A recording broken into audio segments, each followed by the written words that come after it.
करता हूं, ध्यान से सीखने और समझने की कोशिश कीजिएगा। तो हमारे पास कोई भी पोलर कोवेलेंट मॉलिक्यूल है, polar covalent molecule like HF, ठीक।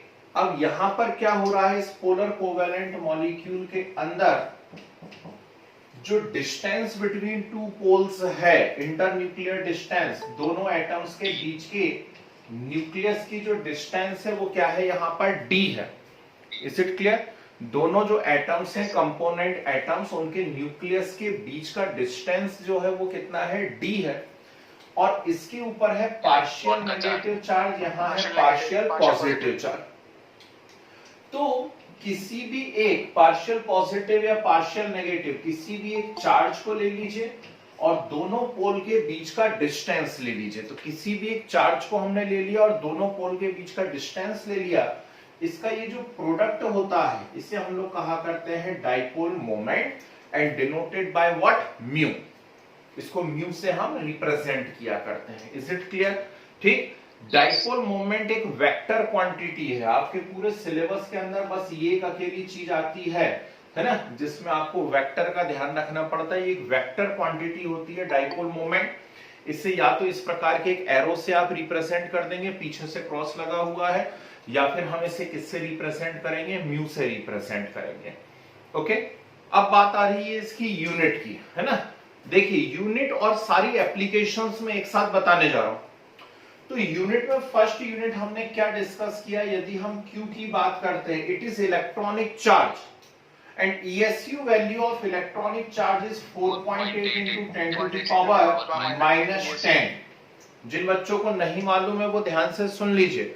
CGS यूनिट है चार्ज की, ESU इलेक्ट्रोस्टैटिक यूनिट हम इसको कह रहे हैं, और इसमें इलेक्ट्रॉनिक चार्ज का जो वैल्यू होता है वो होता है 4.8 into 10 to the power -10। और आप एक लेते हैं MKS वैल्यू, है ना, या SI वैल्यू, उसमें वैल्यू होती है 1.6 into 10 to the power -19 coulomb.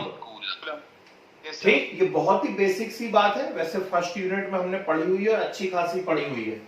और ये जो डिस्टेंस है एंगस्ट्रॉम में मेजर करते हैं। 1 एंगस्ट्रॉम वैसे तो 10 to the power -10 मीटर होता है, लेकिन आप इसे 10 to the power -8 सेंटीमीटर में भी एक्सप्रेस कर सकते हैं। ठीक, तो हम क्या करते हैं यहां पर, यदि 10 to the power -10 ESU 10 to the power -8 centimetre लें, तो ये आता है total 10 to the power -18 ESU centimetre. ठीक, 10 to the power -18 ESU centimetre, इसको कैपिटल D से हम रिप्रेजेंट करते हैं। बहुत ही फेमस से साइंटिस्ट है, नाम है डेबाय। ठीक, साइंटिस्ट का नाम है डेबाय।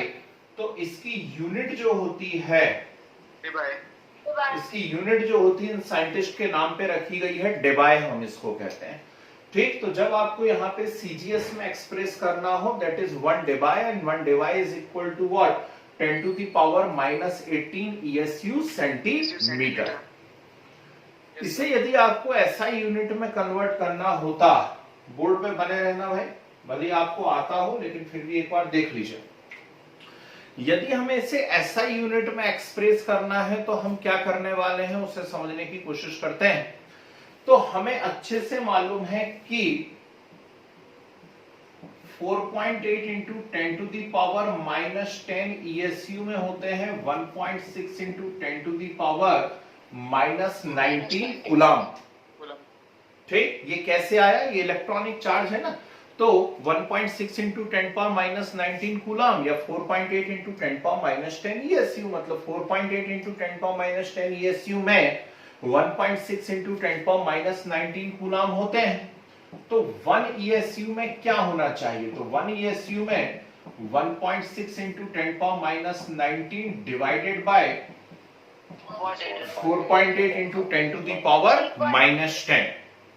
और इससे जब आप लोग सॉल्व करते हैं तो ये आता है nearly 3.33 into 10 to the power -10, 3.33 into 10 to the power -10 coulomb आता है। ठीक, अब बहुत ध्यान से सुनना मैं क्या कह रहा हूं। अभी अभी हमें पता पड़ा है 1 Debye equal to 10 to the power -18 ESU centimetre, ESU centimetre. ठीक, तो 1 Debye 10 to the power -18 ESU centimetre. तो ESU जो है ना,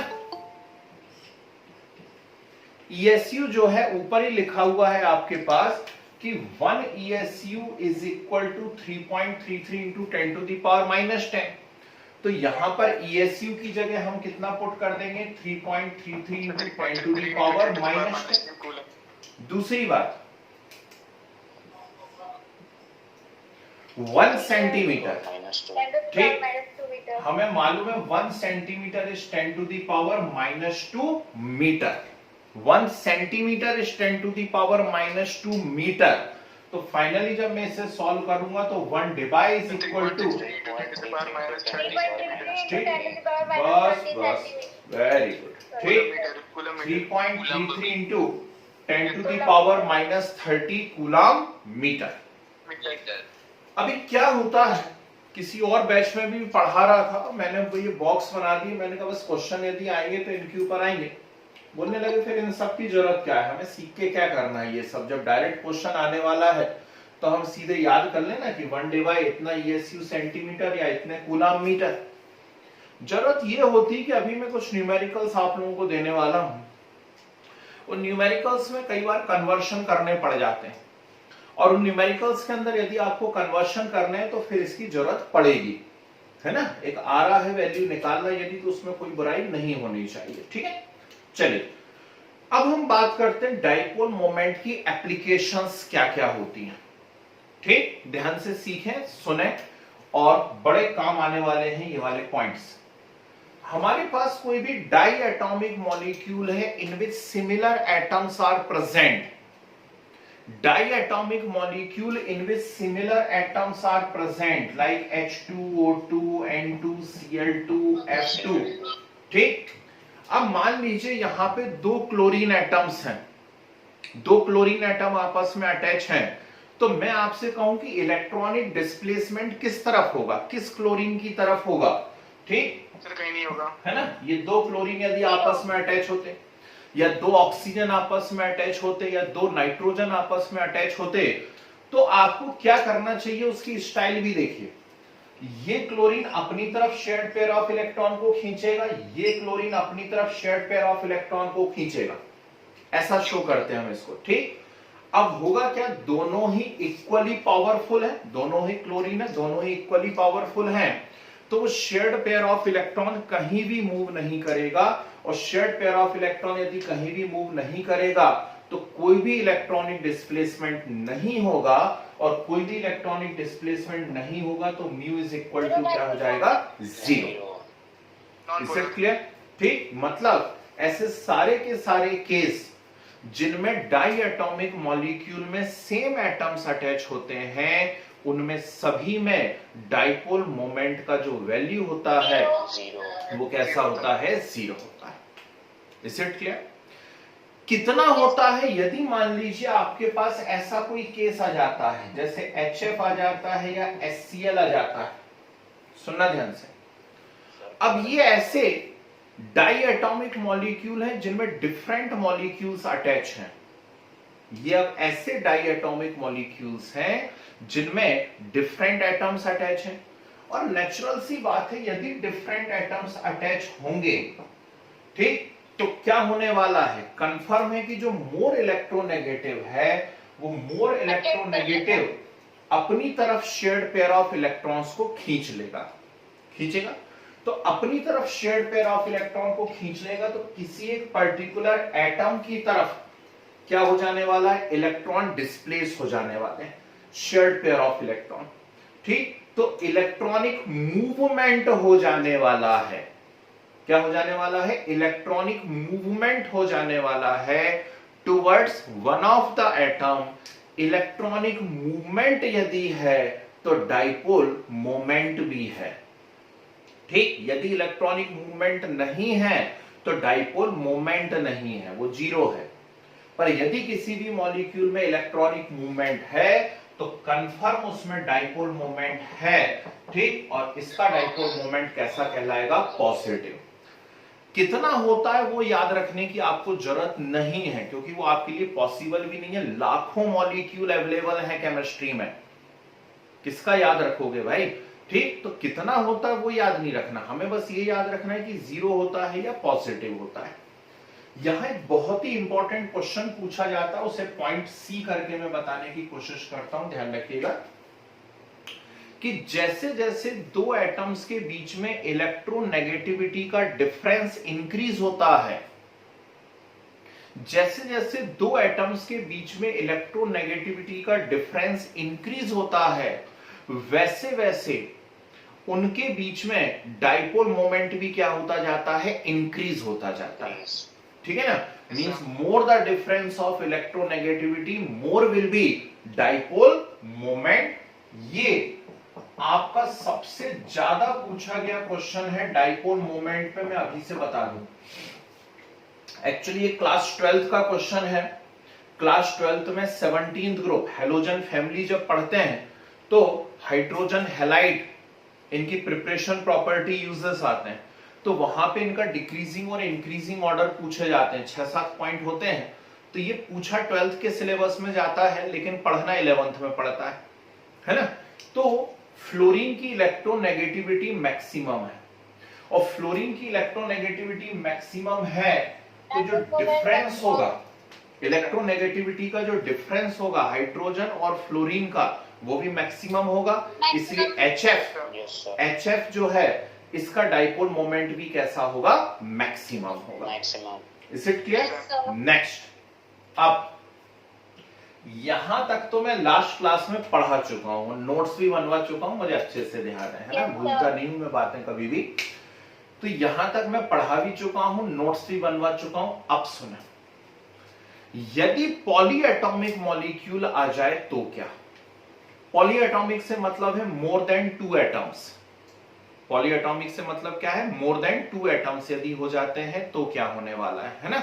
H2O आ गया, CO2 आ गया, SO2 आ गया, CH4 आ गया। अब ऐसे केस में या तो डाइपोल मोमेंट 0 होता है या फिर डाइपोल मोमेंट पॉजिटिव होता है, नेगेटिव कभी नहीं होगा, ठीक। या तो डाइपोल मोमेंट 0 होगा या फिर डाइपोल मोमेंट कैसा होगा? पॉजिटिव। अब हमें कैसे पता पड़ेगा कि 0 है या पॉजिटिव है?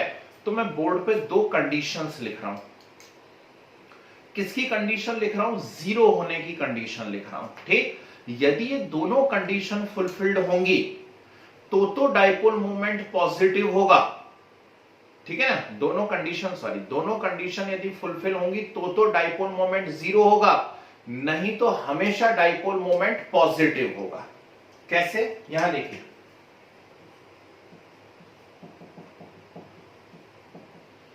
कंडीशंस फॉर 0 डाइपोल मोमेंट, दोनों कंडीशंस फुलफिल्ड होनी चाहिए। फर्स्ट कंडीशन क्या है? पहली कंडीशन है same atoms must attached with central atom. सुना मैंने क्या कहा?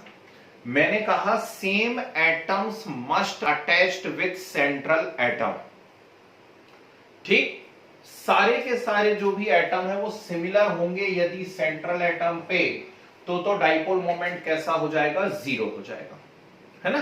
Second condition, lone pair of electron must absent on central atom. If these two conditions are fulfilled, then dipole moment will be 0, otherwise it will be positive. ठीक है, मैं ही बता रहा हूं एग्जांपल, यहां देखिए, क्योंकि करने के लिए आपको कल टेस्ट में बहुत सारे क्वेश्चंस मिल जाएंगे ऑलरेडी, है ना। तो यहां मैंने लिखा आपके सामने CH4। अब CH4 को मैंने चेक किया तो मुझे साफ समझ में आ रहा है कि कार्बन सेंट्रल एटम है, सेंट्रल एटम से सेम एटम मतलब 4 हाइड्रोजन एटम अटैच है। और कार्बन पे कभी लोन पेयर ऑफ इलेक्ट्रॉन होता नहीं है। ठीक, तो दोनों कंडीशन फुलफिल हो रही है, सेम एटम भी अटैच है, लोन पेयर भी एब्सेंट है, मतलब इसका डाइपोल मोमेंट कैसा होगा? Zero. Is it clear? Example मैंने चेंज कर दिया, मैंने इसकी जगह लिख दिया CCl4। क्या फर्क पड़ता है? यदि लिख भी दिया CCl4 तो क्या फर्क पड़ता है? अभी भी सेम एटम अटैच है और लोन पेयर कैसा है? एब्सेंट है, मतलब अभी भी डाइपोल मोमेंट कैसा है? जीरो। मैंने एग्जाम्पल चेंज कर दिया, मैंने यहां कर दिया CHCl3, तो जीरो नहीं होगा सर, पॉजिटिव होगा। CHCl3। अब क्या गड़बड़ हुई? अब सोचिए, क्या इसके ऊपर कार्बन के ऊपर सेम एटम अटैच है? नहीं, नो सर। एक हाइड्रोजन है, 3 क्लोरीन है, तो सेम एटम अटैच नहीं है। डाइपोल मोमेंट तो इसकी जो इसके ऊपर सारी लोन पेयर है वो तो एब्सेंट है, लेकिन सेम एटम अटैच है क्या? नहीं। दोनों कंडीशन एक साथ फुलफिल्ड होनी चाहिए थी। क्या दोनों कंडीशन फुलफिल्ड हो रही है? नहीं हो रही, मतलब समझ गए कैसा होगा? पॉजिटिव। जहां भी डाउट हो बोल देना भाई बीच में, है ठीक। चलिए CH3Cl, CH3Cl क्या हो रहा है? CH3Cl है ना, 3 हाइड्रोजन है, 1 क्लोरीन है, उल्टा केस हो गया। वो CHCl3 था, ये CH3Cl है ना। तो 3 हाइड्रोजन और 1 क्लोरीन है, डिसिमिलर एटम्स हैं, और डिसिमिलर एटम है तो आगे सोचने की जरूरत ही नहीं है कि लोन पेयर है या नहीं है, वो तो डिसिमिलर है, और डिसिमिलर है मतलब कैसा हो जाएगा? पॉजिटिव। क्लियर? एग्जाम्पल चेंज कर दिया, NH3, ठीक, NH3 कर दिया मैंने, सिमिलर एटम्स अटैच है नाइट्रोजन के ऊपर, है ना। बोलिए क्या होना चाहिए? पॉजिटिव। क्यों? क्योंकि नाइट्रोजन पे लोन पेयर ऑफ इलेक्ट्रॉन होता है। तो भले ही सिमिलर एटम हो नाइट्रोजन के ऊपर, लेकिन नाइट्रोजन पे एक लोन पेयर ऑफ इलेक्ट्रॉन हमेशा रहता है, इसलिए कैसा हो जाएगा? पॉजिटिव। आगे बात समझ में? ठीक है ना। तो मुझे लगता है अब कुछ एग्जांपल्स मैं आप लोगों को यदि दे देता हूं 2 4 5 तो आप लोग कर पाओगे। यहां तक हम लोग नोट्स बना चुके थे, बोलो यस। ठीक, तो चलिए नेक्स्ट पॉइंट लिखिए। Next point, for polyatomic molecules, for polyatomic molecules the dipole moment, the dipole moment will be zero or positive. The dipole moment will be zero or positive. ठीक, will be zero or positive. Arrow का sign बना करके लिखिए, arrow का sign बना करके लिखिए, the zero value of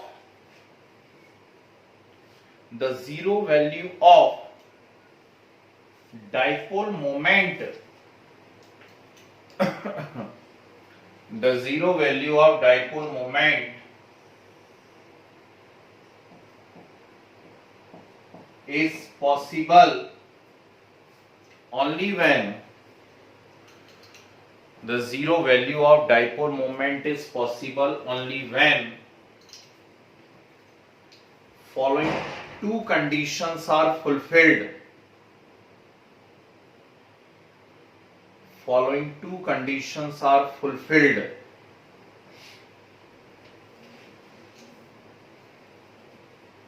First, same atoms must be attached with central atom. Same atoms must be attached with central atom. Second, same atom must be attached with central atom. Second, lone pair of electrons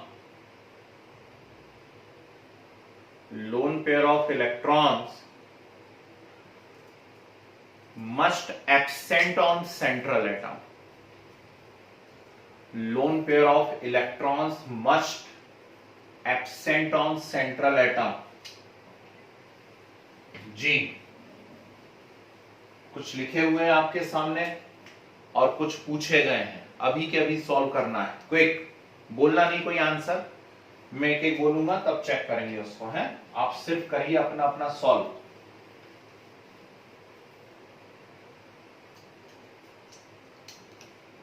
अच्छा, ऐसा कैसे?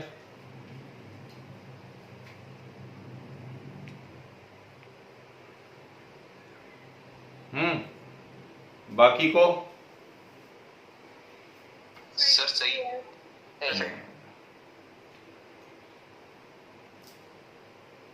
Check करो भैया, आपके यहाँ कुछ problem है? Done. कमाल की स्पीड है, बूस्ट का कमाल है कि हॉर्लिक्स का कमाल है ये? गुड। ऐसे में टॉप ऑफ मत कर जाना, नहीं तो AIR मार दो तुम लोग, हैं? चलो,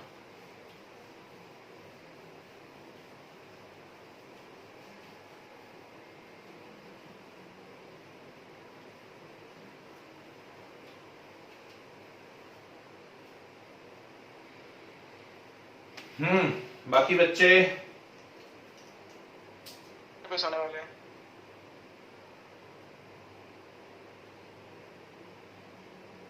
yes sir, done. Let's have a check. बोले नहीं, सिर्फ सुने, है ना? मेरी भी आवाज बहुत प्यारी है, लता जी के बाद मेरे ही नंबर है। NF3 positive, NF3 positive. जहां डाउट हो उसको बोलना, डिस्कस करेंगे। PH3 positive, PCl3 positive, PCl5 0, बोल दिया ना। SF4 positive, SF4 positive, H2O positive, H2S positive, H2O भी पॉजिटिव, H2S भी positive, CO2 0, SO2 positive, SO3 0। ठीक? Yes sir. अब किस में डाउट है वो बोल दीजिए, और किससे डाउट है? आ रहा है समझ में कैसे निकालते हैं इसके अंदर? ठीक है, चल अब सुनिए। एक्चुअली होता क्या है, यहां थोड़ा सा आपका फिजिक्स लगा हुआ है, हमें बहुत ज्यादा उस फिजिक्स को यूज करना ही नहीं है। उसमें क्या बोलते हैं कि कोई दो एटम्स हैं, पॉली एटॉमिक मॉलिक्यूल है, और इस प्रकार से कोई दो एटम है उसमें, ठीक? और वो अलग अलग एंगल पर है, मान लीजिए, ठीक? कोई भी दो एटम है से अलग अलग एंगल पर हैं, और उनके बीच में एंगल कितना है? थीटा एंगल है। तो ये एटम अपनी तरफ क्या कर रहा है? इलेक्ट्रॉन्स को खींच रहा है। मान लीजिए इस प्रकार से ये एटम अपनी तरफ इलेक्ट्रॉन्स को खींच रहा है, तो एक रिजल्टेंट हम यहां पर बना सकते हैं, ऐसा। Yes sir. तो जो रिजल्टेंट डाइपोल मोमेंट है, फिजिक्स में आप लोग कैसे मेजर करते हो? फिजिक्स में आप इस रिजल्टेंट डाइपोल मोमेंट को मेजर करते हैं mu is equal to under root of mu one square mu two square yes sir. 2 mu one mu two cos theta. बोलो हाँ, ठीक? ऐसे मेजर। Yes sir. इसका एक्चुअल यूज हमें ऑर्गेनिक केमिस्ट्री के अंदर पढ़ने वाला है, यहां हम लोग इसका कोई यूज नहीं करने वाले हैं। जबरन के क्वेश्चन बना करके दे देना वो एक बात अलग है ना? लेकिन बिना इसके भी हमारा काम चल जाएगा। लेकिन एक मालूम होना चाहिए कि रिजल्टेंट डाइपोल मोमेंट एक्चुअली ऐसे मेजर करा जाता है, और ये फिजिक्स का रिलेशन है, आप सब अच्छे से परिचित हैं इस पॉइंट से, ठीक? वेक्टर वेक्टर जब फिजिक्स में पढ़ते होंगे तब पढ़ा हुआ होगा, है ना? Yes sir. तो mu one square plus mu two square 2 mu one mu two cos theta. अपनी स्टाइल ही अलग है इसको करने की। कैसी स्टाइल है? यहां देखिए, मेरे पास है CO2 और मेरे पास है SO2, ठीक? मुझे इस प्रकार से ऐसा बांध दिया है गब्बर ने, मान लीजिए मैं ठाकुर हूं, और यहां से वो 20 न्यूटन से खींच रहा है, यहां से भी वो 20 न्यूटन से मुझे खींच रहा है, ठीक। दोनों तरफ से इक्वल और अपोजिट फोर्स लग रहा है, बोलो मैं कहां जाऊंगा? है तो नेचुरल सी बात है, कहीं नहीं जा पाऊंगा, कहीं नहीं जा पाऊंगा, ठीक। यहां इनने खींचा, यहां इनने खींचा, दो दो गब्बर हैं, इक्वल और अपोजिट फोर्स लग रहे हैं, तो नेट फोर्स कितना हो जाने वाला है? 0, ठीक। कोई इलेक्ट्रॉनिक मूवमेंट नहीं होगा, ठीक। तो इलेक्ट्रॉनिक मूवमेंट नहीं होगा तो डाइपोल मोमेंट नहीं होगा, इसलिए म्यू इक्वल टू कितना हो गया? 0। पर मान लीजिए गब्बर जो है मुझे बांधने की स्टाइल चेंज कर दे, अभी उसने ऐसे बांधा हुआ था, वो मुझे ऐसे बांध दे, और यहां से भी 20 न्यूटन से खींचे और यहां से भी 20 न्यूटन से खींचे, बोलो मैं कहां जाऊंगा? या तो मेरे में इतना पावर हो, है ना, या तो मेरे में रजनीकांत जैसा पावर हो कि मैं खींच लूं उसे, और नहीं तो फिर मैं ऐसा खींचता चला जाऊंगा, बोलो हाँ। तो इलेक्ट्रॉनिक मूवमेंट तो होगा ना, ठीक। तो ये यहां से ऐसा खींच रहे हैं, अब ये यहां से ऐसा खींच रहे हैं, एंगल चेंज हो गया है, ठीक। तो इलेक्ट्रॉनिक मूवमेंट होगा, और इलेक्ट्रॉनिक मूवमेंट होगा मतलब म्यू इज इक्वल टू कैसा हो जाएगा? पॉजिटिव, ठीक। That's why mu CO2 is less than mu SO2। Clear? एक और क्वेश्चन बहुत पूछा जाता है, एक्चुअली जब आप बुक खोलेंगे ना तो उसमें ऐसी सब डिजाइनें बनी हुई रहेंगी, फिर क्या होता, हम सोचने लगते हैं यार हमें क्लास में क्यों नहीं सिखाया ये सब? अरे क्लास में आपको ट्रिक सिखा तो दी ना, तो फिर डिजाइनें सीख के क्या करोगे आप लोग, है ना। ऐसा दिया हुआ है, यहां देखिए बोर्ड पर, मान लीजिए ये बहुत ही फेमस सा एग्जांपल है NH3 और NF3, NH3 और NF3। अब NH3 का हम स्ट्रक्चर बनाते हैं, NH3 का यदि हम स्ट्रक्चर बनाएंगे तो NH3 ऐसा होता है, पिरामिडल, जानते हैं हम अच्छे से, sp3 हाइब्रिडाइजेशन। और NF3 की यदि आप बात करते हैं तो NF3 ऐसा होता है, ये भी कैसा है, यहां पर पिरामिडल, sp3 हाइब्रिडाइजेशन, ये sp3 हाइब्रिडाइजेशन पिरामिडल, ये sp3 हाइब्रिडाइजेशन पिरामिडल। अगली बात समझो, ठीक। अब क्या होने वाला है, सोचो, दोनों की कहानी में कुछ डिफरेंस है। यहां नाइट्रोजन है, और नाइट्रोजन की इलेक्ट्रोनेगेटिविटी हाइड्रोजन के कंपेयर में बहुत ज्यादा है, बहुत ज्यादा, ठीक। तो नाइट्रोजन की इलेक्ट्रोनेगेटिविटी हाइड्रोजन के कंपेयर में बहुत ज्यादा है, तो जितने भी इलेक्ट्रॉन खींचेंगे वो सब किसकी तरफ खींचते चले जाएंगे? नाइट्रोजन की तरफ, ठीक। तो ये इस प्रकार से एक नेट क्या हो जाएगा, यहां पर फोर्स लग जाएगा, सब कुछ नाइट्रोजन की तरफ है। तो सारा इलेक्ट्रॉनिक मूवमेंट पूरे के पूरे मॉलिक्यूल का सारा इलेक्ट्रॉनिक मूवमेंट नाइट्रोजन की तरफ है, तो उस तरफ एक नेट फोर्स लगता चला जा रहा है, ठीक है। पर यदि हम, बिल्कुल सही, NF3 की बात करते हैं तो फ्लोरीन की इलेक्ट्रोनेगेटिविटी नाइट्रोजन से बहुत ज्यादा है, ठीक है ना। तो फ्लोरीन की इलेक्ट्रोनेगेटिविटी नाइट्रोजन से बहुत ज्यादा है, तो अब कहानी चेंज होने लगी, अब एक नेट फोर्स इस डायरेक्शन में लगने लगा, बोलो हाँ, है। पर नाइट्रोजन भी तो इलेक्ट्रोनेगेटिव है, इतनी आसानी से वो हार मानने वालों में से है क्या? नहीं। तो नाइट्रोजन भी थोड़ा थोड़ा खींच रहा है, पर 3 फ्लोरीन मिलकर उसके कंपेयर में बहुत ज्यादा खींच रहे हैं, हो रहा है, ठीक। लेकिन एक अपोजिट फोर्स भी लगा, मतलब कोई ना कोई फोर्स इस नेट फोर्स को कैंसिल तो कर रहा है? क्या इस वाले में कोई फोर्स उसको कैंसिल कर रहा है? नहीं, यहां तो सीधे नाइट्रोजन खींचता चला जा रहा है। This is the reason why mu NH3 is greater than mu NF3। बहुत प्यारा क्वेश्चन, बहुत ही प्यारा क्वेश्चन, याद रखिएगा। तो mu NH3 is greater than mu NF3, ऐसा आप सोच सकते हैं, है ना। जैसे अब मान लीजिए आपसे पूछता SO3, तो SO3 तो क्या हो रहा है, SO3 एक रेगुलर ज्योमेट्री है, जीरो लोन पेयर, और जीरो लोन पेयर यदि है SO3 के अंदर, तो बोलो उसका डाइपोल मोमेंट भी कैसा हो जाने वाला है? 0 हो जाने वाला है। अगली बात समझ में, तो SO3 और SO2 कोई सोचने वाली बात ही नहीं है, SO2 का पॉजिटिव है, SO3 का 0 है, मतलब SO2 का डाइपोल मोमेंट SO3 से ज्यादा। ओके, नेक्स्ट अगला एप्लीकेशन सीखे ध्यान से। अब क्या होता है, यहाँ पे थोड़े से ऑर्गेनिक वाले केस भी आते हैं। मैं पहले ही आपकी जानकारी के लिए बता दूं, कई बार कुछ अच्छी बुक्स हम लोग सॉल्व करने लगते हैं तो उसमें बहुत सारे ऑर्गेनिक के केस भी दिखने लगते हैं, लेकिन वो पूरा पोर्शन मजबूरी है हमारी, हमें ऑर्गेनिक केमिस्ट्री में ही पढ़ना है। और अब अच्छी बात यह है कि टर्म 1 जो आपका हो रहा है, यानी फर्स्ट जो एग्जाम आपका सीबीएसई लेगा वो आपके स्कूल वाले भी वैसे ही लेंगे, है ना, तो उसके अंदर बेसिक कंसेप्ट ऑफ केमिस्ट्री एक यूनिट दे दिया है उन्होंने, organic chemistry, GOC, general organic chemistry हम जिसे कहते हैं, उसमें हम पढ़ेंगे, उसमें हम हाइब्रिडाइजेशन फिर दोबारा पढ़ेंगे ऑर्गेनिक का, और डाइपोल मूवमेंट भी पढ़ेंगे। लेकिन एक क्वेश्चन मैं यहां बता देता हूं ऑर्गेनिक का, दूसरा वाला नहीं बताऊंगा। यहां देखिए जो भी नंबर आ रहा है नेक्स्ट आप डाल लेना, ABCDEF जो भी आ रहा है, आपको दिया हुआ एक सिस और एक दिया हुआ है ट्रांस। ये बड़ा पूछा जाता है। एक्चुअली एक आइसोमेरिज्म होती है, उसका नाम होता है ज्योमेट्रिकल आइसोमेरिज्म। उसमें मैं आपको 4 टाइप पढ़ाऊंगा अलग अलग, और उन्हीं में से एक टाइप होता है cis trans isomerism. Geometrical isomerism का एक टाइप है सिस ट्रांस।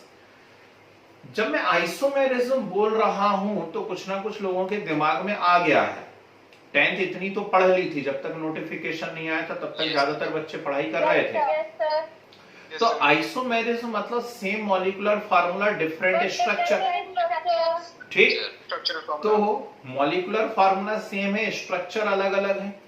अब क्या होता है, हमारे पास कोई एल्कीन है, ध्यान से देखिएगा,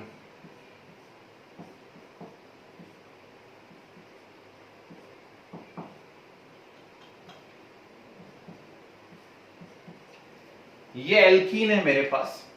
IUPAC अभी बहुत से बच्चों को नहीं आता होगा इसलिए मैं उस चक्कर में नहीं पढ़ रहा हूं, पर डबल बॉन्ड देख करके समझ गए कि हाँ वो कोई एल्कीन है, यस, ठीक।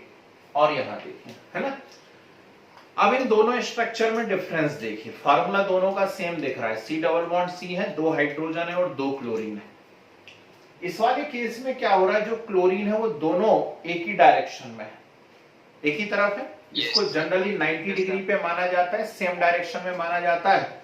और यदि ग्रुप्स सेम डायरेक्शन में होते हैं तो ऐसे एल्कीन को सिस कहा जाता है।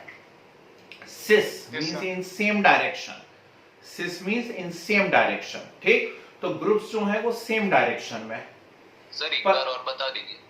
सुन लो, यदि C डबल बॉन्ड C के सेम डायरेक्शन में एक ही तरफ दोनों ग्रुप सिमिलर ग्रुप्स होते हैं, सिमिलर ग्रुप्स एक ही तरफ होते हैं, तो इसे सिस कहा जाता है।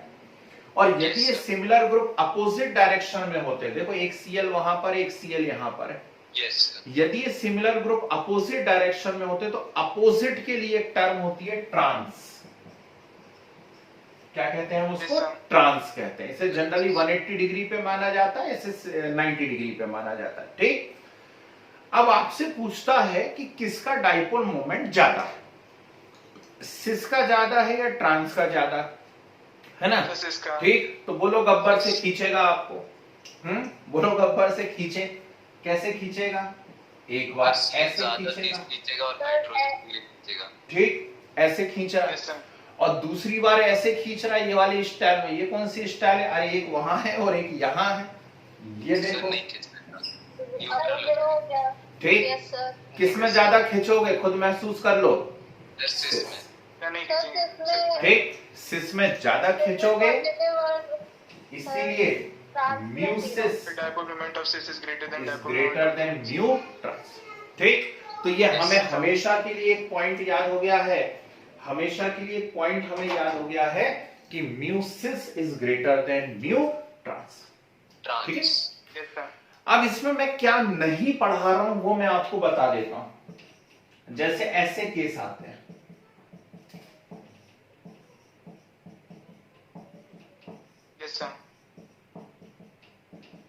ऐसे बहुत से मॉलिक्यूल्स लिखे हुए आएंगे, है ना, पर अभी हमने नहीं पढ़ा यार, अभी हमने IUPAC नहीं पढ़ा, हम आर्थो मेटा पैरा नहीं पहचानते हैं, कौन सा ग्रुप प्लस आई है, कौन सा ग्रुप माइनस आई है, प्लस एम माइनस एम, हम कुछ नहीं जानते हैं। तो जबरदस्ती यहां होशियारी दिखा के मैं आपका और अपना टाइम खराब नहीं करना चाह रहा हूं। ऐसे केस यदि किसी बुक में आपको सॉल्व करते समय दिखते हैं तो उन्हें ड्रॉप कर दीजिएगा, इवन टेस्ट में भी कभी गलती से डाल दें हमारे ऑपरेटर भैया, है ना, क्योंकि मैं उनको पूरी पूरी शीट दे देता हूँ, 100 क्वेश्चन की दे दी, 200 क्वेश्चन की दे दी, फिर वो अपने हिसाब से क्वेश्चन डाल देता है।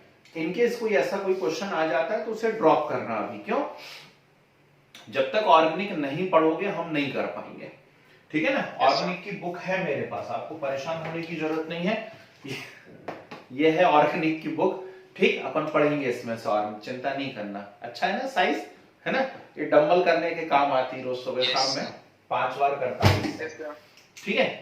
तो ये हम वहां पढ़ेंगे, अभी नहीं पढ़ेंगे। चलिए लास्ट एप्लीकेशन ध्यान से सुनिए। लास्ट एप्लीकेशन आता है, जो भी इसके बाद पॉइंट आ रहा, that is determination of percentage ionic nature. अब सुनो ध्यान से, डाइपोल मोमेंट बताता है कोवेलेंट मॉलिक्यूल का आयोनिक नेचर, है ना। आज रात को सोते सोते बोलना नींद में कि डाइपोल मोमेंट बताता है कोवेलेंट मॉलिक्यूल का आयोनिक नेचर, और फजान रूल बताएगा, अभी आ रहा है 10 मिनट बाद, आयोनिक फजान रूल बताएगा आयोनिक मॉलिक्यूल का कोवेलेंट नेचर, यस, ठीक है ना, है। इसको बहुत प्यारे एग्जांपल से अभी बोलूंगा मैं, सुनने में थोड़ा अजीब लगेगा। तो ये क्या कर रहा है, कोवेलेंट का आयोनिक बता रहा है, और इस पे हम लोग पिछली क्लास में आधा घंटा खराब कर चुके हैं, पोलैरिटी जब हम लोग पढ़ रहे थे, ठीक। तो पोलैरिटी जब हम लोग पढ़ रहे थे तो मैं यही तो सिखाने की कोशिश कर रहा था कि भैया HF, HCl, H2O, NH3 ये सब कोवेलेंट मॉलिक्यूल हैं, सब कोवेलेंट मॉलिक्यूल हैं, लेकिन इनके अंदर प्लस माइनस चार्ज आ रहे हैं, और प्लस माइनस चार्ज आना तो किसकी खासियत होती है, आयोनिक की खासियत होती है। ये मॉलिक्यूल कोवेलेंट है और इनमें प्लस माइनस चार्ज आ रहा है, मतलब आयोनिक जैसी हरकतें कर रहे हैं, ठीक, मतलब कहीं तो इनके अंदर आयोनिक नेचर है ना। तो वो आयोनिक नेचर कैसे निकाला जाता है, percentage ionic nature is equal to, percentage ionic nature equal to formula होता है mu observed upon mu ionic into 100। इस रिलेशन से निकाला जाता है mu observed upon mu ionic into 100। ये क्या रिलेशन है वो समझ तो बैठ नहीं रहा, चलो इसको थोड़ा सा आसान कर देता हूं मैं, ठीक। तो percentage ionic nature equal to mu given upon mu calculated into 100। Question में जो म्यू आपको दिया जाएगा, जैसे आपको पहला ही न्यूमेरिकल दूंगा HCl का, उसमें कहूंगा इसका जो ऑब्जर्व डाइपोल मोमेंट है वो 1.03 डिवाई है, बताओ कितना परसेंट आयोनिक नेचर है। तो मैंने दे दिया ना क्वेश्चन के अंदर, ऑब्जर्व बोल के दे दिया या गिवन है, तो ऊपर रख देना, नीचे वाली वैल्यू हम लोग निकाल लेंगे। कैसे निकाल लेंगे, फार्मूला हमें आता है Q इंटू डी, आता है, तो उससे आएगा, डी क्वेश्चन में देगा ना, ठीक। तो Q इंटू डी से हम नीचे वाला निकाल लेंगे, इंटू 100 कर देंगे, आ गया परसेंटेज आयोनिक नेचर, यस, ठीक है। चलो तो शुरू करते हैं।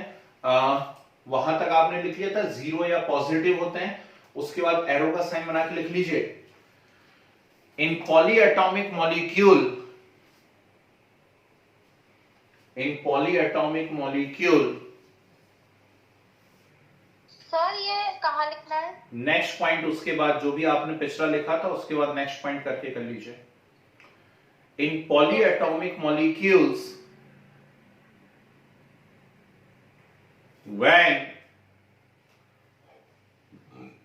when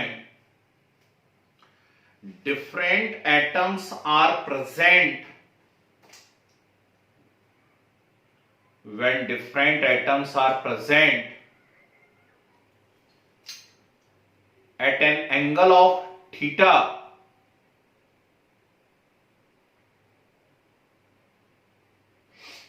then resultant dipole moment,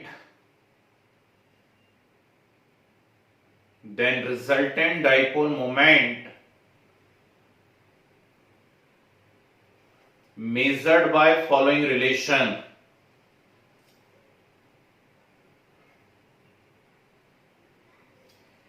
Resultant dipole moment measured by following relation. ये यहां का पूरा नोट कर लीजिए, लेफ्ट साइड का पूरा नोट कर डालिए।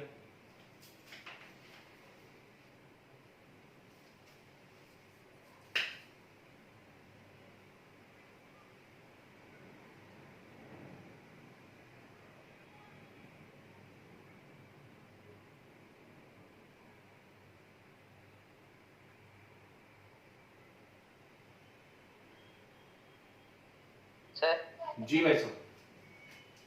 सर ये डायग्राम में सर एक वेक्टर जो है वो CL है और सर दूसरा वाला क्या है सर? सर ये क्या है सर? वो दिख नहीं रहा। ये सर नहीं, ए सर ऊपर जो डायग्राम है उसमें सी सर वो CL नहीं, सी और बी, ए बी सी, ऐसा मैंने कोई भी एक मन से मॉलिक्यूल बनाया हुआ है, A B C. Yes yes. तो जो मैं आप लोगों से कहा करता था हाइब्रिडाइजेशन अच्छे से सीखो, VSEPR अच्छे से सीखो, उसका ये रीजन था। यदि VSEPR हम लोगों को क्लियर है, ट्रिक आ गई समझ में, संडे को हमने पढ़ा था उसने लंबी क्लास में, है ना? तो ये सब कैसे बने स्ट्रक्चर, ये स्ट्रक्चर कैसे बने, VSEPR से तो बने।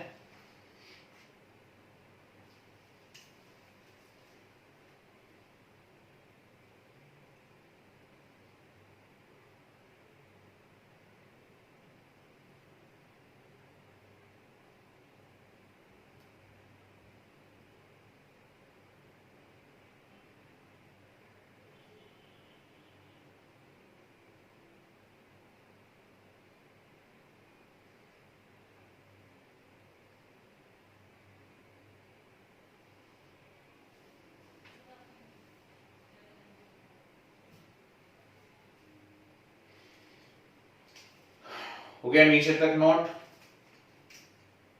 सर बस एक मिनट।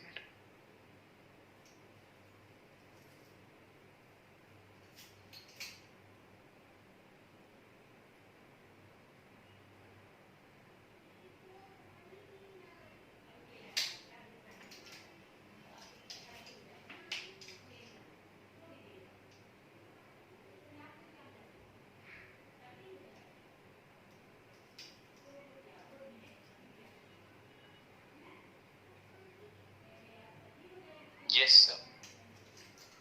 सभी का हो गया भाई? Yes sir. चलिए नेक्स्ट जो भी पॉइंट बन रहा है उसमें लिखे इन geometrical isomers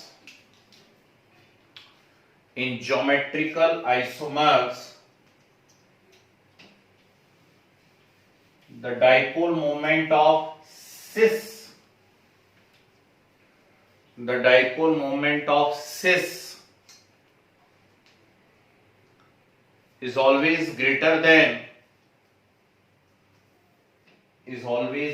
than trans isomer. The dipole moment of cis is always greater than trans isomer. Please have a note.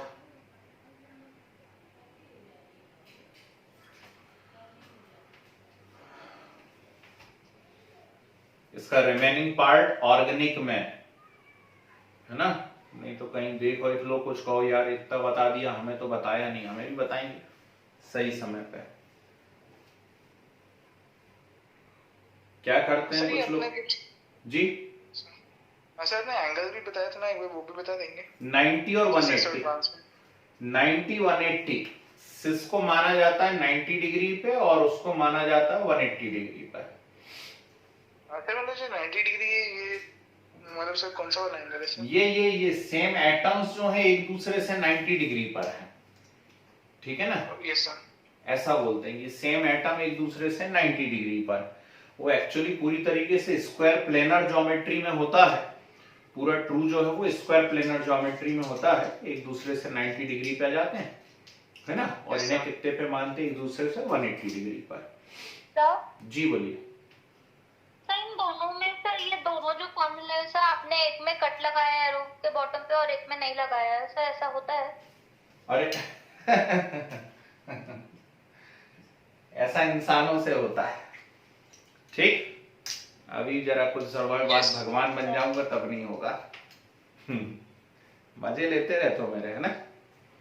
चलिए नेक्स्ट लिखिए, नेक्स्ट एप्लीकेशन लिखिए। With the help of dipole moment, बहुत important, with the help of dipole moment we can measure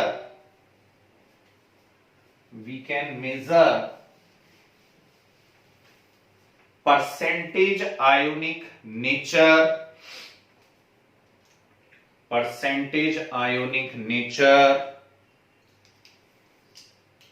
of sir dipole moment के बाद we can measure percentage ionic nature of covalent molecule.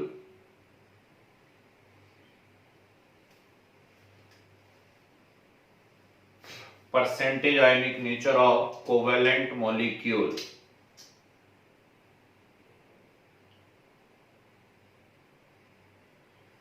Note कीजिए जरा formula, कुछ numerical करने की कोशिश करते हैं। जी बिल्कुल, कल मिल जाएगा, चिंता नहीं कीजिए। कल तो पब्लिक होने वाला ये वाला वीडियो, ज्यादा से ज्यादा लोगों में बांट देना, क्योंकि एक साथ डाइपोल मोमेंट और फजान रूल दोनों आएंगे आज इस वीडियो के अंदर, है ना।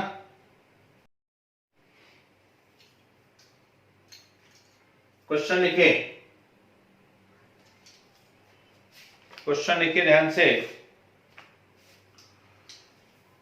Calculate percentage ionic nature of HCl, calculate percentage ionic nature of HCl if its observed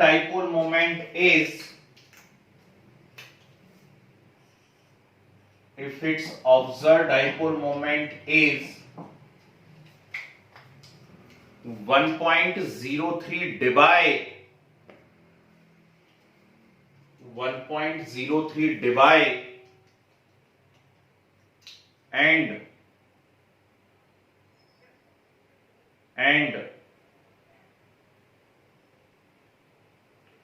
bond length is 1.275 angstrom. Bond length is 1.275 angstrom. Okay, मैं बता रहा हूं आपको, 2-3 क्वेश्चंस दूंगा, वो आप खुद कर लेंगे, आंसर्स बता दूंगा। बोर्ड पे देखिए, परसेंटेज आयनिक नेचर निकालना, वो रहा बाजू में रिलेशन, म्यू गिवन, तो म्यू गिवन तो हमेशा गिवन रहेगा, कितना है 1.03 डिवाइड। अब हमें एक म्यू कैलकुलेट करना है, ठीक, तो म्यू कैलकुलेट करना है तो मुझे रिलेशन याद आ गया, Q इंटू डी, ठीक, म्यू इज इक्वल टू क्या होगा, Q इंटू डी होगा, बोलो हाँ। Q कितना है, तो Q है 4.8 into 10 to the power -10 ESU। Electronic charge थोड़ी ना चेंज हो सकता, यदि कूलाम में रखना होता तो 1.6 इंटू 10 पावर -19 कूलाम रखता, यदि ESU में रखना है तो वो तो हमेशा 4.8 इंटू 10 पावर -10 ESU ही होगा, इंटू जो डिस्टेंस दिया है वो है 1.275 angstrom, means 1.275 into 10 to the power -8 centimetre. समझना, एंगस्ट्रॉम को मैंने सेंटीमीटर में चेंज करके लिखा, ठीक। तो ये जो आता है मेरे पास, इसको मैं क्या ऐसा लिख सकता हूं, बिल्कुल लिख सकता हूं, ये आ गया Yes, sir. 4.8 into 1.275 into 10 to the power -18 ESU centimetre. बोलो हाँ, आ गया। Yes, Yes, sir. sir. अब सुने समझें और देखें कि अभी अभी ऊपर यदि मैं वैल्यू देखता हूं तो वो डिवाई में दी है, नीचे जो वैल्यू आ रही वो ESU सेंटीमीटर में आ रही। तो मुझे सिखाया गया है कि 10 to the power -18 ESU centimetre जो है Divided by. ये 1 डिवाई होता है। तो 10 to the power -18 ESU centimetre को यदि मैं डिवाई लिख देता हूं, डिवाइड कर देंगे। ठीक, तो ये आ गया मेरे पास इतना डिवाई। बोलो हाँ, ये Yes, कौन आ गया? म्यू कैलकुलेटेड आ गया। तो percentage ionic nature, percentage ionic nature निकालने के लिए म्यू गिवन, तो म्यू गिवन मेरे पास है 1.03 डिवाइड। म्यू कैलकुलेटेड मैंने मेहनत से निकाला है 4.8 इंटू 1.275 डिवाइड इंटू Into 100। ठीक, उठा के सॉल्व कर लूंगा, मेरा आंसर आ जाएगा। ठीक, जितना भी परसेंटेज आयोनिक नेचर आ रहा है। बोलो हाँ, ठीक, डाउट हुआ? Yes, sir. बनेगा क्वेश्चन, डरने का नहीं, बिल्कुल डरने का नहीं है, एकदम सिंपल न्यूमेरिकल वैरायटी है, बहुत आराम से आप इसको सॉल्व कर सकते हैं। ठीक, कीजिए नोट जरा जल्दी से।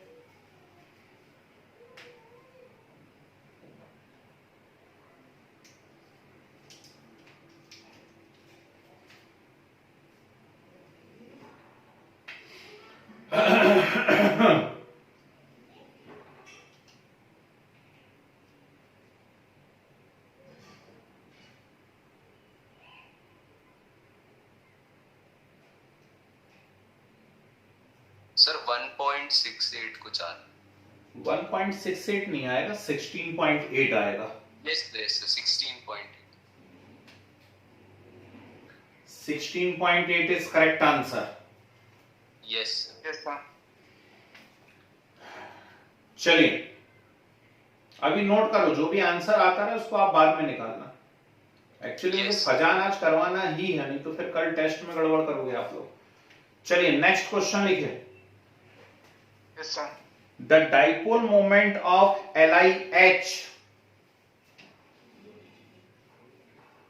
the dipole moment of LiH is 1.964 into 10 to the power -29. 1.964 into 10 to the power -29 coulomb metre. 1.964 into 10 power -29 coulomb metre. And interionic distance, and interionic distance 1.596 angstrom, 1.596 angstrom।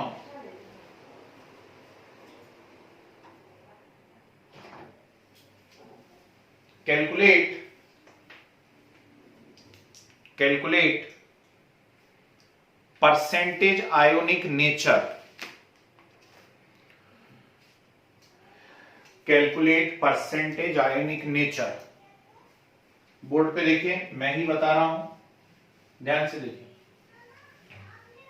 अब क्या गड़बड़ हुई है चेक करिए, और इतनी अकल अब आप लोग रखते हैं, इतना डेवलपमेंट हो गया होगा पिछले कुछ महीनों। 1.964 into 10 power -29 sorry coulomb metre, coulomb metre दिया है, जबकि इसके पहले वाले क्वेश्चन में क्या दिया हुआ था? डिवाई दिया हुआ था।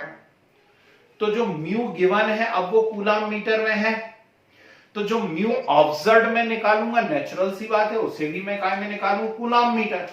लेकिन जबरदस्ती इस कूलाम मीटर को डिवाई में चेंज करो और फिर निकालो, क्या जरूरत है? अब याद आया वो कैलकुलेशन मैंने क्यों करवाई थी इतनी लंबी चौड़ी? इसीलिए क्योंकि अब जब मैं म्यू कैलकुलेटेड निकालने जाऊंगा तो Q 1.6 into 10 to the power -19 coulomb रख दूंगा सीधे सीधे। बोलो हाँ, ठीक, into So 1.96 into 10 to the power -10. -8 10 हो गया, 10 -8 नहीं, मीटर में करना ना, तो तो 1 angstrom is 10 to the power -10 metre, metre. तो 1.596 इंटू 10 पावर -10 मीटर। ठीक, अब अचानक से अंदर से टॉपर टाइप का आप लोग महसूस कर रहे होंगे कि यार ये तो मजे टाइप का आ गया एकदम से, है ना। ये लो इतना आ गया कूलाम मीटर। बताऊं आगे कि अब कर लोगे? सर कर लेंगे। फिर mu observed upon mu calculated ठीक, into 100। ये रहा म्यू ऑब्जर्व्ड, ये रहा म्यू कैलकुलेटेड इनटू 100। ठीक, अब इतना मल्टीप्लाई डिवाइड तो बनता है यार, साइंस लिया है ना। ठीक, तो इतना डिवाइड करते तो बनता। डॉक्टर के पास जाते हो ना, जो लोग बायो लिया हुआ उनसे पूछ रहा हूँ, डॉक्टर के पास जाते हैं तो वो पहले वेट करवाता है, एज पूछता है, वेट करवाता है, वजन कितना है आपका, उसके बाद फिर वो मेडिसिन लिखता है। ठीक, तो किसी को लिखता है 250 mg, किसी को लिखता है 500 mg, किसी को लिखता है 750 mg। तो ऐसे ही नहीं कि हर किसी को हर कुछ खिला दिया भैया, उसकी एक मैथमेटिकल कैलकुलेशन होती है कि इतना वजन है, इतनी एज वाला है, तो इसको इतने mg वाला जो है इफेक्टिव रहेगा। ठीक है ना। और इंजीनियर तो करते ही है कैलकुलेशन, कोई बात ही नहीं है। ठीक, तो भविष्य में आप जो भी बनने की इच्छा रख रहे हैं यदि, तो ये इतना प्रयास तो आपको करना चाहिए। ठीक, नोट कीजिए, 2-3 क्वेश्चंस देता हूं, आपका होमवर्क रहेंगे और फिर हम फजान डिस्कस करेंगे।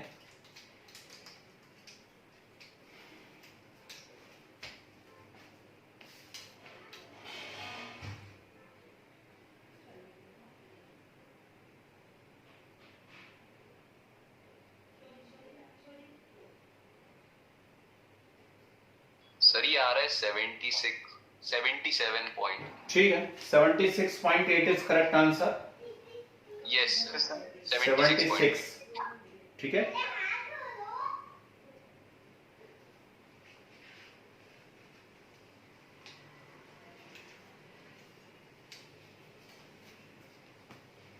ओके चलिए सर। जी बोलिए। सर इसमें जो आंसर निकालते सर, उसमें मतलब जो मैथ्स में सर जो यूज करते सर उसके हिसाब से करना रहेगा ना सर, कि जैसे पीछे 5 है पॉइंट के पीछे तो सर आगे वैसे। अरे जैसा आंसर निकालो, आपको तो 4 ऑप्शन दिखेंगे, उनसे मैच करना है आपको, है ना। Yes sir. आप तो थोड़ा सा कैलकुलेशन जिनको आती हैं, जो लोग मेहनत कर रहे हैं, उनके लिए सिंपल हुआ है टेस्ट पेपर। जो कामचोर हैं, पढ़ते नहीं है, तो उनके लिए तो बहुत ही कठिन हो गई हैं चीजें। तो आपको 4 ऑप्शन दिखेंगे, जैसा मैच कर जाए। भाई 76.1 को और कुछ भी तो लिखा जाता, 0.76 भी तो लिखा जा सकता, तो ऊपर 10 की पावर लग जाएगी फिर, यस है सर। ना। ठीक, Yes, sir। लिखिए 2 क्वेश्चन में घर के लिए दे देता हूं आपको। लिखो, the observed dipole moment for a molecule, the observed dipole moment for a molecule is 1.45 divide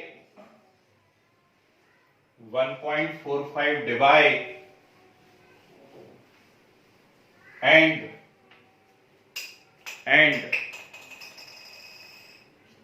bond length is 1.654 angstrom, 1.654 angstrom. Calculate percentage ionic nature, percentage ionic nature। ठीक है, बढ़िया। आंसर बता दें, आंसर आएगा 18.3। Yes sir. 18.3 बहुत ही simple है, कर ले जाओगे। नेक्स्ट लिखिए, calculate fractional charge on, calculate fractional charge on each atom, fractional charge on each atom in HBr molecule, in HBr molecule, given that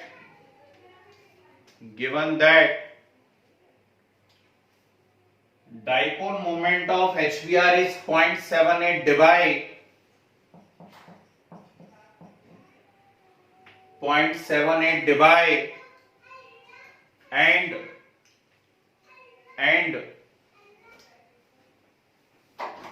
interionic distance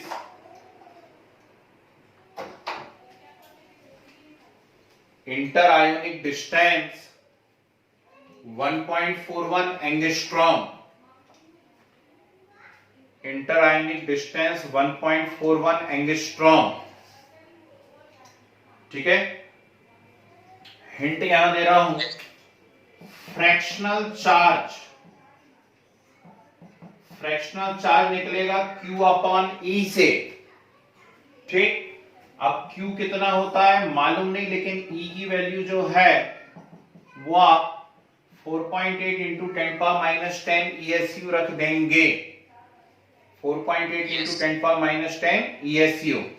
ठीक, तो आपका जो आंसर यहां आने वाला है वो आएगा प्लस माइनस 0.11. यस करके देखना, नहीं बने तो पूछेंगे. Plus minus 0.11 is correct answer. Last question repeat कर देंगे ना. क्वेश्चन है, calculate fractional charge on each atom of HBr. Dipole moment given है 0.78 डिवाइड और बॉन्ड लेंथ 1.41 एंगस्ट्रॉम. 1.41 एंगस्ट्रॉम. ठीक है, तो फ्रैक्शनल चार्ज की हिंट मैंने दे दी है Q अपॉन E. E तो मालूम रहता है, अब बोल ही देता हूं, जब इतना बोला है तो Q आप निकाल लेना. और Q कैसे निकालोगे, आप समझदार हो. नेक्स्ट क्वेश्चन लिखिए, calculate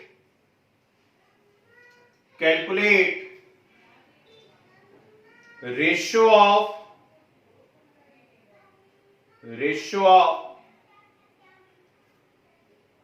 partial positive charge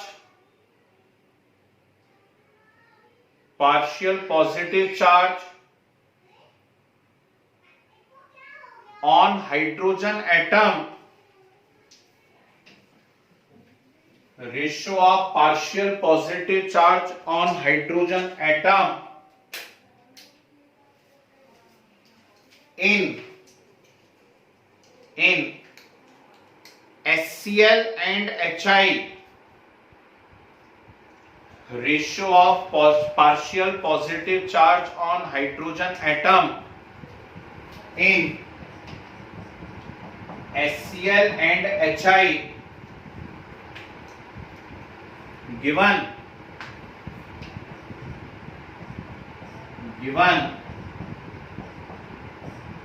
HCl के लिए जो डाइपोल मोमेंट है और बॉन्ड लेंथ है वो ये दी हुई है, और HI के लिए जो डाइपोल मोमेंट है और बॉन्ड लेंथ है वो ये दिया हुआ है. Sir 1.03 divide 127 picometre. 1.03 divide 127 picometre और HI का है 0.38 डिवाइड और 161 पिकोमीटर. 161 पिकोमीटर.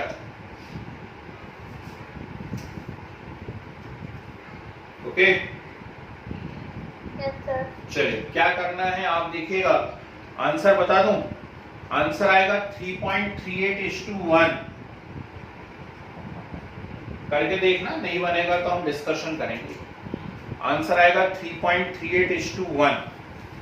क्लियर? चलिए खत्म कीजिए. ये हो गया भाई डाइपोल मोमेंट. पूरी तरीके से यहां जितने पार्ट की रिक्वायरमेंट थी वो मैंने आपको बता दिया.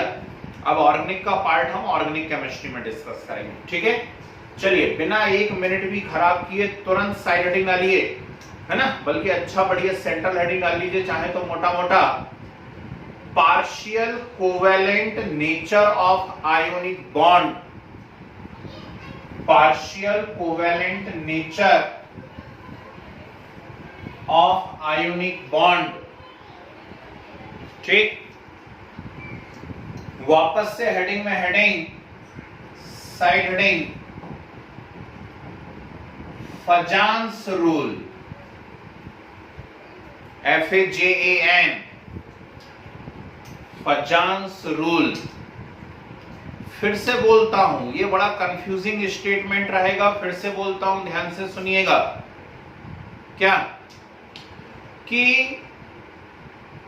जो डाइपोल मोमेंट था, और भूलने वाली बात ही नहीं है क्योंकि डाइपोल मोमेंट में हमने ढेर सारे न्यूमेरिकल करे हुए हैं, ठीक। तो डाइपोल मोमेंट के अंदर आपने ढेर सारे न्यूमेरिकल करे हुए हैं, तो उसमें आप परसेंटेज आयोनिक नेचर निकाल रहे हो, और नेचुरल सी बात है किसका निकाल रहे हो, कोवेलेंट मॉलिक्यूल का।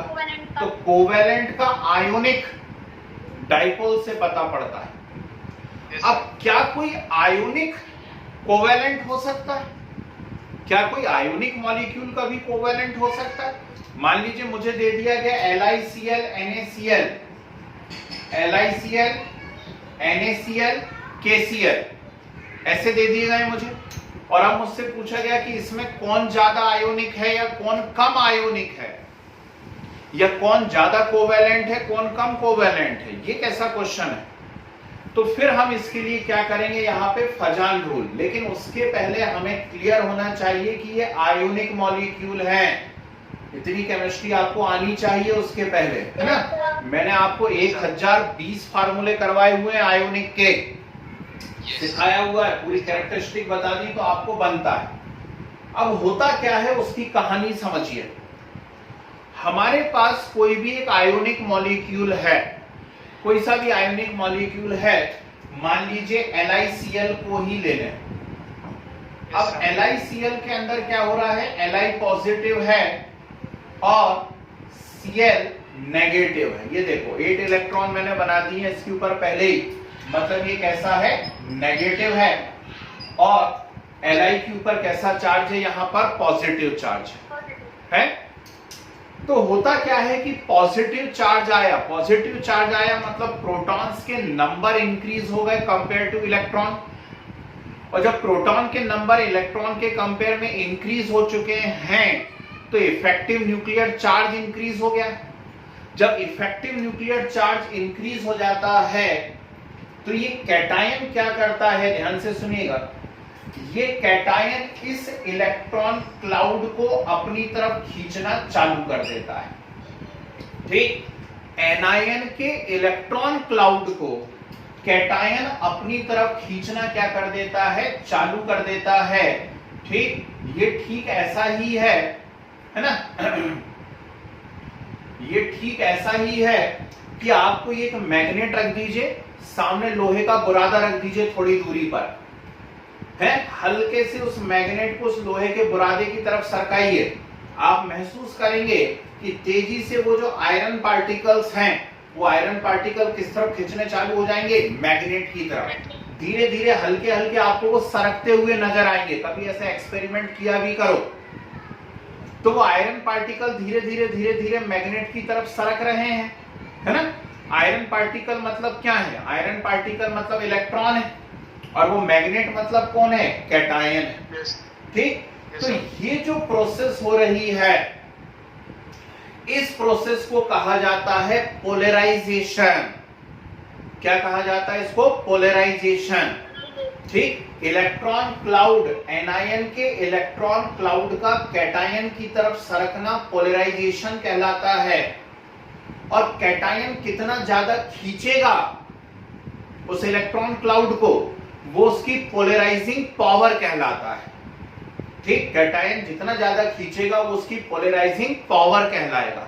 टोटल प्रोसेस पोलराइजेशन है। इज इट क्लियर, है ना। आजकल बड़ा होता है पॉलिटिक्स के अंदर, एक पर्टिकुलर किसी भी ग्रुप के इलेक्ट्रॉन जो वोट बैंक है वो पूरा हमारे पास आना चाहिए, तो उन्होंने कहा यार वहां तो पोलराइजेशन हो गया था।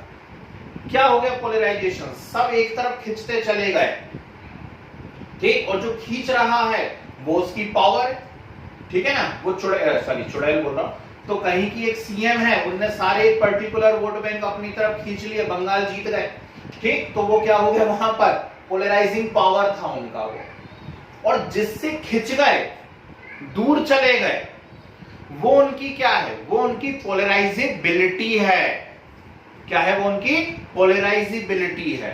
ठीक, तो एनायन से दूर चले गए वो उसकी पोलराइजेबिलिटी। अब इतनी बड़ी बड़ी टर्म बोल करके और प्राण निकल जाएंगे, आप तो सीधा सुन लो भैया, जितना ज्यादा पोलराइजेशन होगा उतना ज्यादा कोवेलेंट नेचर होगा। क्या बोला मैंने? जितना ज्यादा पोलराइजेशन होगा उतना ज्यादा क्या होगा? कोवेलेंट नेचर होगा। जबकि ये मॉलिक्यूल क्या था? ये मॉलिक्यूल आयोनिक था, तो कोवेलेंट नेचर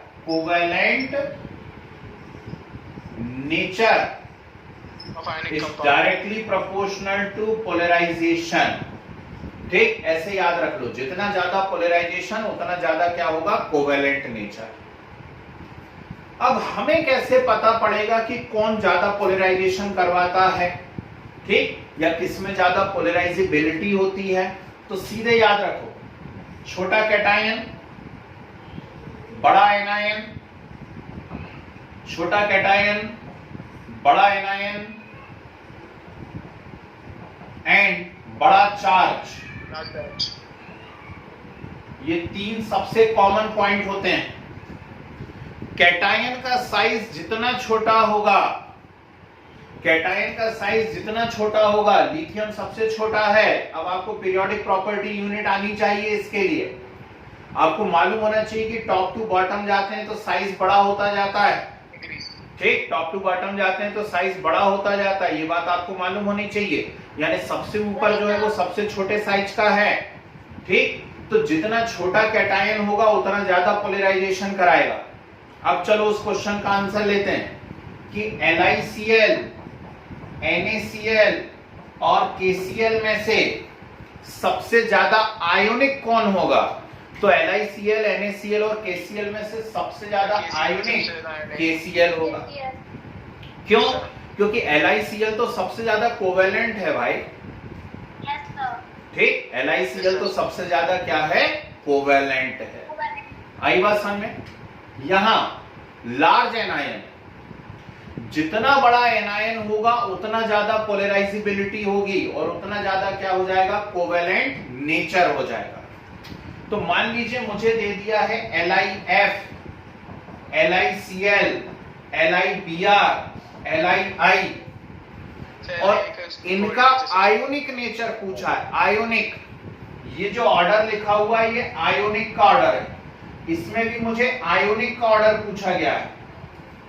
तो LiF का सबसे ठीक, ज्यादा। कौन सबसे ज्यादा आयोनिक होगा, है ना? तो Li सबसे बड़ा एनायन है, और सबसे बड़ा एनायन है तो वो सबसे ज्यादा कोवेलेंट होगा। मैं तो आपसे आयोनिक पूछ रहा हूं। ठीक, तो सबसे ज्यादा आयोनिक कौन होगा? LiF। Yes sir. कुछ गुस्सा दिमाग के अंदर कंफ्यूज तो नहीं हो रहा है? गोल गोल तो नहीं घूम रहे हो हैं कि यार बोल कुछ रहे हैं लिख कुछ रहे हैं? नहीं भैया, जो मैं बोल रहा हूं वही लिख रहा हूं। मैं आपसे बोल रहा हूं Yes, कि sir. कोई जितना ज्यादा आयोनिक होगा वो उतना कम कोवेलेंट होगा। इसमें कंफ्यूजन वाली क्या बात है? सिंपल सी तो बात है। ठीक, लार्ज चार्ज, जितना ज्यादा चार्ज आता जाएगा, जितना ज्यादा चार्ज आता जाएगा उतना ज्यादा पोलराइजेशन होता जाएगा, और जितना ज्यादा पोलराइजेशन होगा उतना ज्यादा क्या होता जाएगा? कोवेलेंट नेचर होता जाएगा। जैसे Yes sir. मुझे दिया है उनने NaCl, MgCl2, AlCl3। ठीक, उन्होंने मुझे दिया NaCl, MgCl2, AlCl3। अब मुझसे पूछा इसमें सबसे ज्यादा कोवेलेंट कौन होगा। चलो कोवेलेंट की बात करते हैं। 3Cl3. सबसे ज्यादा कोवेलेंट कौन होगा? तो जिस पे सबसे ज्यादा चार्ज है वो सबसे ज्यादा कोवेलेंट। ठीक, सबसे ज्यादा चार्ज किस पे है? Al। ठीक, तो सबसे ज्यादा कोवेलेंट कौन होगा? Yes sir. आगे बात समझ। कुछ और दे देता मुझे, ये कोवेलेंट का ऑर्डर है भाई। Yes sir. मान लीजिए मुझे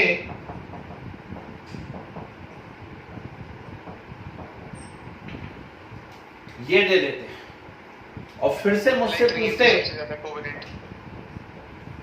सबसे ज्यादा कोवेलेंट कौन होगा। ठीक, तो लार्ज चार्ज है ना, कौन होगा? LiF या Li2 हो या Li3n? Li3n. Li3n.